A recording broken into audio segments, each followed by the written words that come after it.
Assalamu alaikum. This is the day 2 and the class 2 of Adobe Photoshop. Last video हमने सीखा था कि pre requisites क्या हैं फ़ोटोशॉप स्टार्ट करने से पहले या किसी भी ग्राफिक डिज़ाइनिंग सॉफ्टवेयर को स्टार्ट करने से पहले जो प्री रिक्विजिट्स या जो चीज़ें हमें पता होनी चाहिए उसके बारे में हमने सीखा था। आज हमारा लेक्चर 2 है, इंट्रोडक्शन ऑफ फ़ोटोशॉप। ये चैप्टर्स हैं और आज हमारा सेकंड चैप्टर है फेज़ 1 का, इंट्रोडक्शन ऑफ फ़ोटोशॉप एंड जो फ़ोटोशॉप की सेटिंग्स हैं उसके बारे में।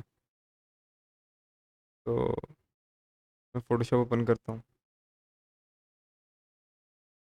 अच्छा, ये क्रिएट न्यू का मतलब है कि आपने जब नया प्रोजेक्ट शुरू करना है ना, तो आपने क्रिएट न्यू को क्लिक करना है। और आपने कोई एग्जिस्टिंग प्रोजेक्ट अपना ओपन करना है तो आप इसको क्लिक करेंगे तो आपका जो एग्जिस्टिंग जो आपका प्रोजेक्ट होगा तो आप वो ओपन कर सकते हैं। लेकिन अगर आपने न्यू क्रिएट करना है तो आपने क्रिएट न्यू को क्लिक करना है। जब आप क्रिएट न्यू को क्लिक करते हैं तो आपके सामने कुछ ये चीज़ें आती हैं, इंटरफेस आता है। कुछ आपके बिल्ड इन होते हैं, कुछ आपने सेव किए होते हैं, जैसे कि जो मैंने सेव किए हैं वो कुछ ये हैं, इंस्टाग्राम, ये चीज़ें मेरी। और जो बिल्ड इन आते हैं वो आपके सामने शो हो रहे हैं। जैसे ये फ़ोटो है, ये इसका बिल्ड इन है। फोटोशॉप आपको खुद ही प्रोवाइड कर देता है ये साइजिंग वगैरह। ये प्रिंट का है, ये आर्ट है। जैसे प्रिंट में आपको कॉमनली A4 पेज चाहिए होता है तो ये वो है, A3, A5, A6, जो भी आपको चाहिए। और इसी तरह ये वेब का, जो आपकी वेबसाइट वगैरह उसका आपने, अगर आपने यूआई बनाना है तो आप इस पे बना सकते हैं। इसी तरह मोबाइल व्यू है, अलग अलग साइज इसका। अब सबसे पहले या ये इंस्टाग्राम से आपको एक्सप्लेन कर देता हूँ। सबसे पहले आ जाती है विड्थ और हाइट। विड्थ का आप पता ही होगा, जिसको नहीं पता मैंने एक शीट बनाई है वो मैं आपको दिखाता हूँ। अच्छा, ये हाइट होती है इस तरह वर्टिकली और विड्थ होता है हॉरिजॉन्टली। अब ये जो साइज़ मैंने लिखा है ना, ये जो बनाया हुआ है, ये जो रेक्टेंगल का साइज़ है, ये इंस्टाग्राम का 4/5 का साइज़ है। यानी कि उसकी विड्थ 1080 होती है और हाइट जो है ना 1350 होती है इंस्टाग्राम की पोस्ट की। अगली बात आ गई ये इंचेस। ये यूनिट्स हैं अलग अलग, जिस तरह एक पिक्सल यूनिट है, इंचज़ है, सेंटीमीटर्स है, मिलीमीटर्स है। कि आपने जो विड्थ की लेंथ है ना, आपने पिक्सल्स की यूनिट में रखनी है या इंचज़ में रखनी है, सेंटीमीटर में रखनी है, मिलीमीटर में रखनी है, पॉइंट्स में या पाई का इसमें। इस तरह हाइट के लिए भी इसी तरह ही है। ओरिएंटेशन होता है कि वो आपको प्रेफर करेगा जो आपकी लेंथ ज़्यादा लंबी होगी ना, जैसे कि अभी मेरी विड्थ है 1080 और हाइट है 1350। ये मेरी जो हाइट है ये ज़्यादा है, तो ये प्रेफर ये करेगा कि जो ओरिएंटेशन में, कि अगर ये वाली मैं सेलेक्ट कर रहा हूँ तो ये पोर्ट्रेट इसको कहते हैं, इस वाली को। ये वाली लैंडस्केप है। जो पोर्ट्रेट है ना, पोर्ट्रेट में जो हाइट होती है वो हमेशा उसकी लेंथ ज़्यादा होती है एज़ कम्पेयर टू विड्थ। अब अगर मैं इसको लैंडस्केप में करूँगा तो आप देखना विड्थ जो है ना उसकी वैल्यू इंक्रीज़ हो जाएगी और हाइट की कम रह जाएगी। ये देखें, लैंडस्केप पे मैं कन्वर्ट हुआ हूँ तो मेरी विड्थ की वैल्यू इंक्रीज़ होगी और हाइट की वैल्यू डिक्रीज़ होगी है। अब इसी तरह आगे रेजोल्यूशन। अब ये बहुत इंपॉर्टेंट चीज़ है, रेजोल्यूशन। अब रेजोल्यूशन क्या होता है? पिक्सेल्स पर इंच। अच्छा, ये इसका यूनिट है, पिक्सल पर सेंटीमीटर और पिक्सेल्स पर इंच। ये मैं आपको एक्सप्लेन कर देता हूँ ये क्या है, ये क्या नहीं। अच्छा, लेट्स से ये जो ब्राउन एरिया ना, ये इंच बाय इंच का एरिया, यानी कि ये जो स्क्वायर है ना, ये इंच बाय इंच का है।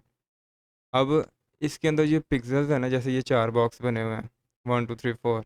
अब ये इसके पिक्सेल्स हैं इस बॉक्स के। अब जितने पिक्सेल्स मैं इंक्रीज़ करूँगा उतने बॉक्सेस इधर इंक्रीज़ होते जाएंगे। यानी कि पहले अगर मैंने 4 रखे थे तो ये ऐसे होंगे, तो फिर अगर मैं ज़्यादा करता हूँ तो वो ज़्यादा इंक्रीज़ हो जाएँगे। अब ये डिफ़र करता है आपकी क्वालिटी के ऊपर। जितनी ज़्यादा आपकी क्वालिटी ज़्यादा आप अपनी अच्छी चाहते हैं, उतना ज़्यादा आप रेज़ोल्यूशन रख सकते हैं। लेकिन अब ये नहीं है कि हर चीज़ के लिए आप अपनी रेज़ोल्यूशन ज़्यादा ही रखें। ये मैं आपको दिखाता हूँ। अब आप आपने कोई चीज़ प्रिंट करनी है ना, अब उसकी देखो रेज़ोल्यूशन ये है, ठीक है? प्रिंट जो आपने चीज़ करनी है उसकी रेज़ोल्यूशन 300 है। अब जो आपने क्या कहते हैं डिस्प्ले करानी है यानी कि स्क्रीन के ऊपर उसकी रेज़ोल्यूशन 72 है। अब जो चीज़ आपने ज़्यादा यानी कि उसकी क्वालिटी हाई रखनी है, जैसे कि आपने कोई चीज़ प्रिंट करनी है, आप चाहते हैं उसकी रेज़ोल्यूशन हाई रहे, तो उसकी क्वालिटी हाई रहे, तो उसकी आप रेज़ोल्यूशन भी ज़्यादा रखेंगे।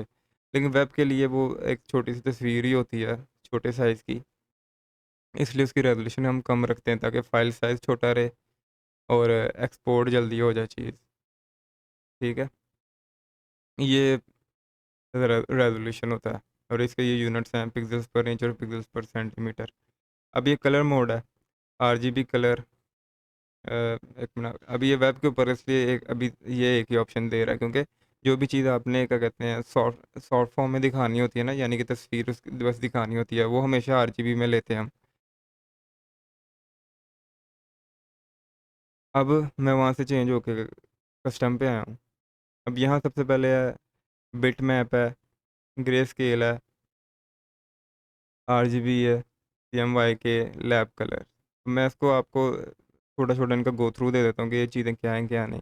अब बिट मैप होता है ब्लैक एंड व्हाइट, यानी कि या 2 कलर होते हैं, या ब्लैक या व्हाइट।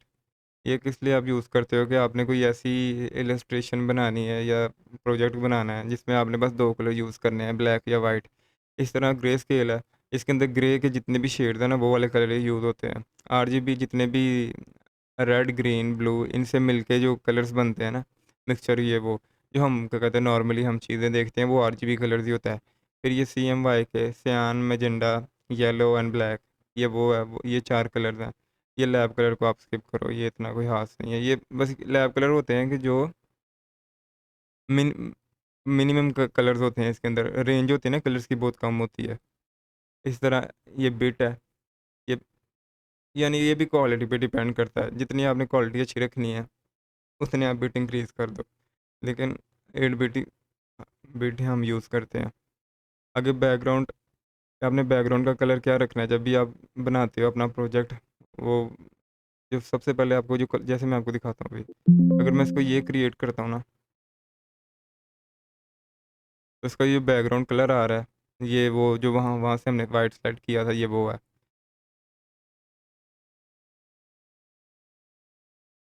अगर इसी तरह मैं कलर चेंज कर दूँगा ना, ब्लैक कर दूँगा या बैकग्राउंड कलर अपनी एक मर्ज़ी से रख लूँगा, या ट्रांसपेरेंट कोई कलर नहीं रखना चाहता, तो ये वहाँ से आप चेंज यहाँ से आप चेंज कर सकते हैं।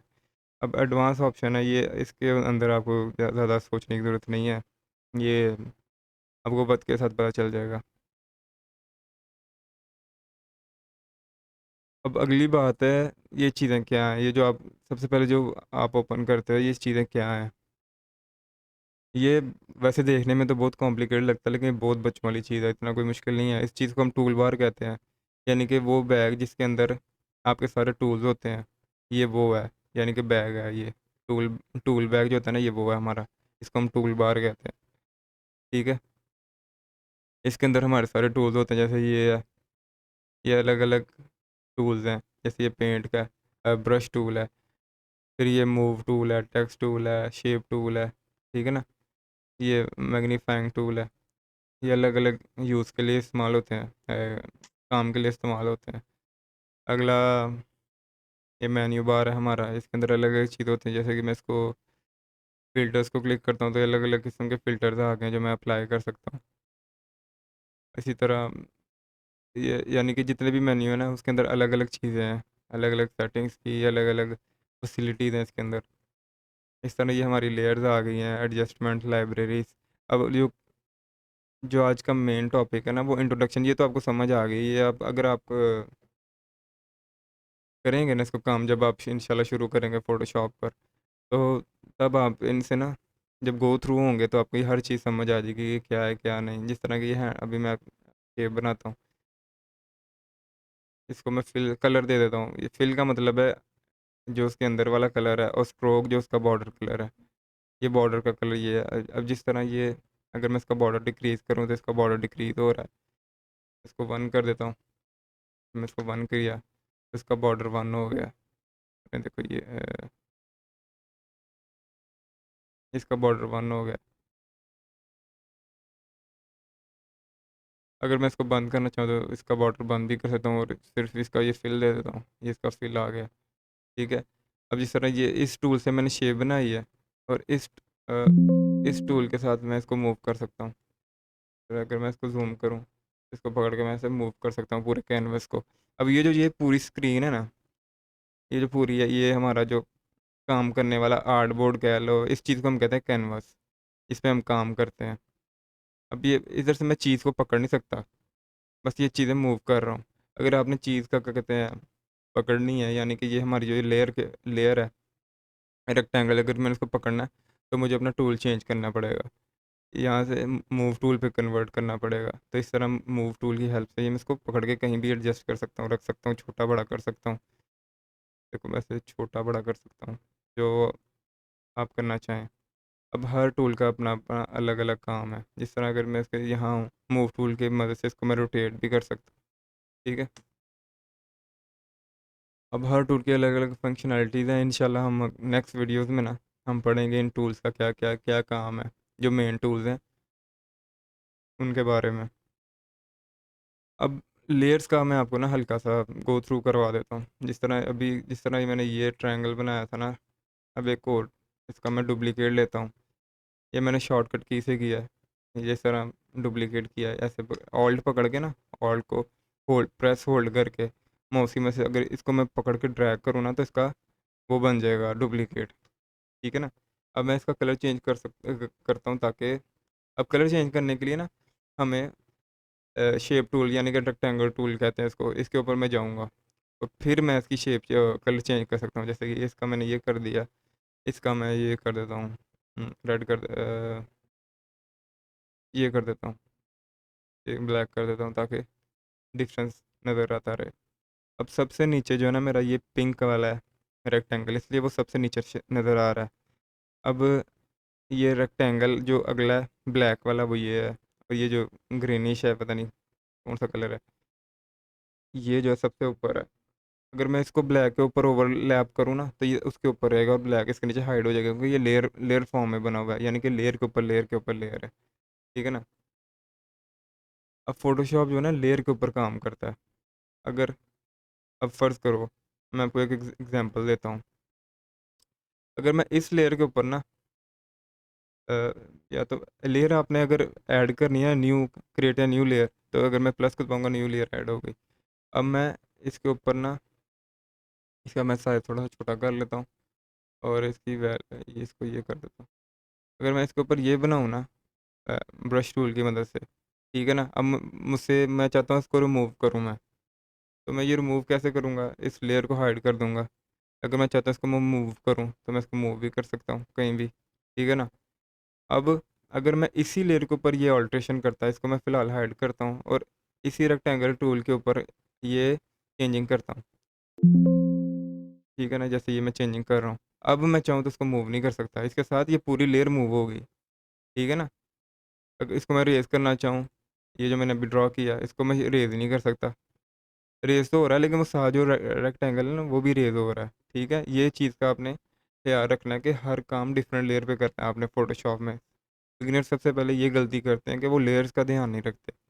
ठीक है ना। जिस तरह ये मेरे पास अब फैसिलिटी है कि मैं इस लेयर को पकड़ के ना डिलीट करना चाहता हूँ डिलीट कर लूँ, बड़ा करना चाहता हूँ छोटा करना चाहता हूँ। ठीक है ना। कुछ भी कर सकता हूँ इसके साथ, उठा के नीचे ला सकता हूँ, ऊपर लेके जा सकता हूँ या डिलीट कर सकता हूँ, आपकी अपनी मर्ज़ी है। ठीक है। बस लेयर्स का आपने ख्याल रखना है, ये बहुत इंपॉर्टेंट चीज़ है लेयर्स। आज थोड़ा-सा आपको गो थ्रू करवाया, इंट्रोडक्शन करवाई है कि क्या होता है फ़ोटोशॉप। फिर आपको थोड़ा-सा लेयर्स के बारे में बताया कि लेयर्स क्या है, इनका क्या रोल है और फ़ोटोशॉप में किस तरह यूज़ होती हैं लेयर्स। फ़ोटोशॉप जो है ना सारा काम होता ही लेयर्स के ऊपर है। ठीक है। आपने लेयर्स का हमेशा ख्याल रखना है कि लेयरिंग के ऊपर काम करना है। आज के लिए इतना ही ठीक है। इंशाल्लाह कल से हम पढ़ेंगे कुछ वेबसाइट्स कि जहाँ से आप क्या कहते हैं अपना डाटा ले सकते हो काम करने के लिए। कुछ शॉर्टकट की इसके बारे में पढ़ेंगे। फिर इंशाल्लाह फिफ्थ लेक्चर से ना हम मूव टूल और क्विक सिलेक्शन के साथ शुरू करेंगे। और ये शॉर्ट के इसके साथ ना मैं एक और टॉपिक ऐड करता हूँ, इंस्पिरेशनल पोस्टर। अब एक मैं आपको पोस्टर बना के दिखाऊंगा कि फोटोशॉप के अंदर कि फ़ोटोशॉप की हेल्प से आप क्या-क्या कर सकते हो, ताकि आप इंस्पायर हो इस चीज़ से फ़ोटोशॉप से। जिस तरह मैं आपको एक दिखा देता हूँ अपना कोई बना हुआ। उम,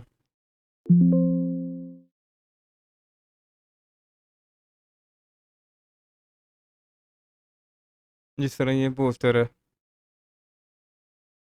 कि आप फ़ोटोशॉप की हेल्प से क्या-क्या कर सकते हो। ये देखो हर काम में ना लेयर के ऊपर किया हुआ है, डिफरेंट डिफरेंट लेयर्स के ऊपर है।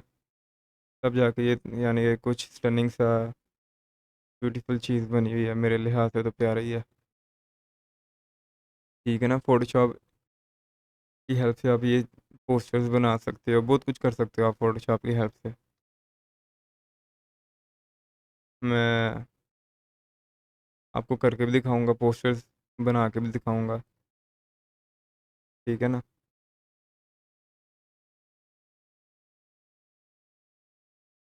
ठीक है, इंशाल्लाह कल हम पढ़ेंगे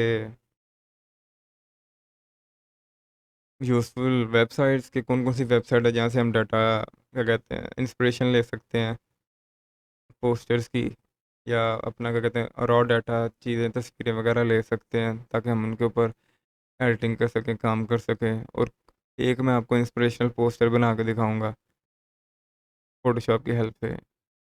तब तक के लिए अपना ख़्याल रखिएगा। अल्लाह हाफ़िज़।